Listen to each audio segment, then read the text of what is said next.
రమేష్ నా best friend. నేను వాడికి తప్పకుండా సాయం చేయాలి. హాయ్ రమేష్, ఇప్పుడు మీ నాన్నగారు బాగానే ఉన్నారా? హే రాజు, తను బాగానే ఉన్నారు. తనిప్పుడు వెకేషన్ లో ఉన్నారు. నాతో జోక్ చేయకు రమేష్. నిన్ననే కదా నువ్వు ఈమెయిల్ చేశావు, మీ నాన్నగారు జబ్బు పడ్డారని, కొంత డబ్బు కావాలని. నేను ట్రాన్స్ఫర్ కూడా చేశాను. ఇదిగో చూడు నీ ఈమెయిల్ ఐడి ramesh.bora@gmail.com. కానీ నా ఈమెయిల్ ఐడి వచ్చి ramesh.bora@gmail.com. నిన్నెవరో మోసం చేశారు. డబ్బు పంపించే కంటే ముందు నేను రమేష్ కి ఫోన్ చేయాల్సింది.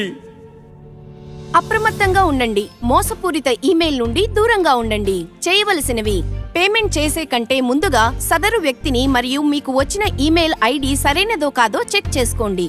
మీ దగ్గరలో ఉన్న సైబర్ క్రైమ్ పోలీస్ స్టేషన్ లో జరిగిన దాని గురించి రిపోర్ట్ చేయండి. National cyber crime reporting portal cybercrime.gov.in కి రిపోర్ట్ చేయండి. చేయకూడనివి: యాదృచ్ఛికమైన ఈమెయిల్ లేదా ఒకేలా కనిపించే ఈమెయిల్ ఐడి నుంచి వచ్చిన అభ్యర్థనలపై పేమెంట్స్ చేయకండి.